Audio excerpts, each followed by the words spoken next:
Assalamualaikum warahmatullahi wabarakatuh. Puji syukur kehadiran Allah Subhanahu wa Ta'ala yang telah memberikan rahmat dan hidayahnya sehingga kita dapat melanjutkan kuliah daring kita sampai saat ini.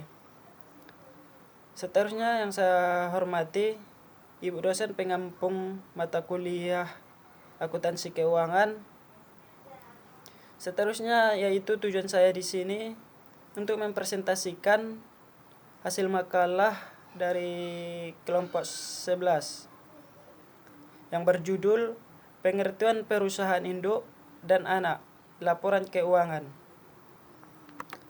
Seterusnya bagian A yaitu pengertian laporan keuangan konsolidasi.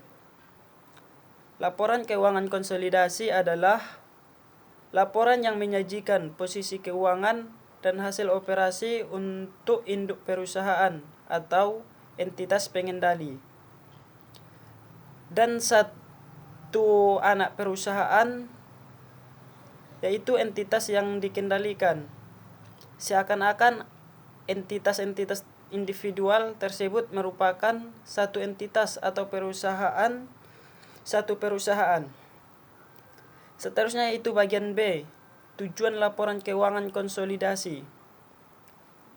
Adapun maksud dan tujuan laporan keuangan konsolidasi disusun yaitu agar dapat memberikan gambaran yang objektif dan sesuai atas keseluruhan posisi dari satu perusahaan yang terdiri atas sejumlah perusahaan berhubung istimewa di mana laporan konsolidasi keuangan diharapkan tidak menyesatkan pihak-pihak yang berkepentingan dan harus didasarkan pada suatu atas peristiwa ekonomi juga.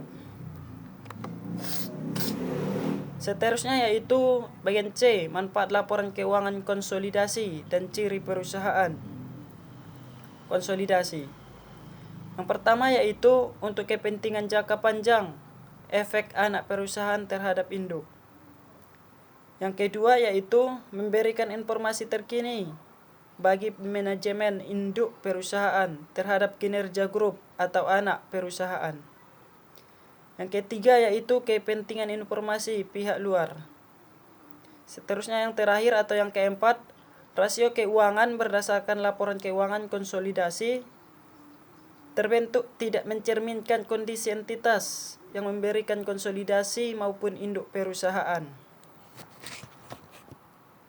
Seterusnya yaitu bagian D, perusahaan induk dan anak dalam konsolidasi. Yang pertama yaitu perusahaan induk, yang kedua yaitu perusahaan anak.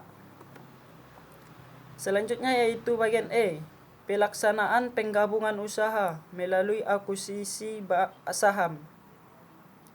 Suatu perusahaan menjadi perusahaan anak ketika perusahaan lain disebut sebagai perusahaan induk atau memperoleh pengendalian kepemilikan atas saham tersebut. Bagian F yaitu entitas pelaporan dalam konsolidasi.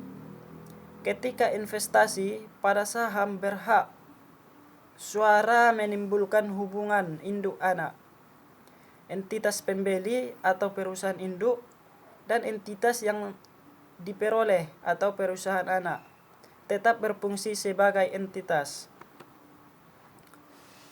Sekian presentasi hasil makalah kami. Jika ada kesalahan atau kurang dari makalah kami minta maaf. Banyak maaf. Assalamualaikum warahmatullahi wabarakatuh.